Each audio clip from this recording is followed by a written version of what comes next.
মাদারীপুরের শিবচরে ইলিয়াস আহমেদ চৌধুরী কলেজ শাখা ছাত্রলীগের সভাপতি সাদ্দাম মোল্লার বিরুদ্ধে মোটরসাইকেল চুরির মামলায় গোয়েন্দা পুলিশ আদালতে অভিযোগপত্র দাখিল করেছে। অভিযোগপত্র ছাত্রলীগের সভাপতির নাম সাদ্দাম মোল্লা। শিবচর উপজেলার বন্দরখোলা ইউনিয়নের ৬ নং ওয়ার্ডের আসিম ব্যাপারীর কান্দি গ্রামের দলিল উদ্দিন মোল্লার ছেলে।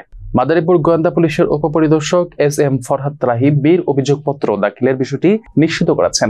দাখিলকৃত অভিযোগপত্র সূত্রে জানা যায়, ১ এপ্রিল ২০২৪ তারিখে মাদারীপুর জেলা গোয়েন্দা শাখার একটি টিম শিবচর উপজেলার সন্ন্যাসীচর ইউনিয়নের শরীফকান্দি এলাকা থেকে চোরাই মোটরসাইকেলটি উদ্ধার করে।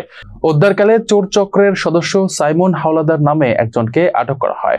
গ্রেফতারকৃত সাইমন হাওলাদার তখন জানান, মোটরসাইকেলটি সাদ্দাম মোল্লা ও মাসুম মুন্সি তার নিকট রেখেছে বিক্রয়ের জন্য।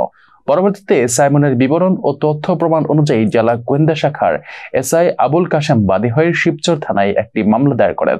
এ বিষয়ে নাম প্রকাশে অনিচ্ছুক এক যুবক বলেন, সাদ্দাম মোল্লা দীর্ঘদিন ধরে ব্যবহৃত পুরাতন মোটরসাইকেলে ব্যবসা করে। আমিও একটা ইয়ামাহা বাইক কিনেছিলাম। পরবর্তীতে আমি জানতে পারি বাইকটি মূলত কাগজবিহীন। এটা নিয়ে সালিশ মীমাংসাও হয়েছে। ব্যাপারে শিবচর উপজেলা ছাত্রলীগের সাধারণ সম্পাদক আসিফ হোসেন মাতবর বলেন, বিষয়টি জানি, বিষয়টি শুনেছি আমরা। যদি প্রমাণিত হয় সে এটার সাথে জড়িত, তাহলে আমরা তার বিরুদ্ধে দলগত বা সাংগঠনিকভাবে নেতৃবৃন্দের সাথে আলাপ করে ব্যবস্থা নেব।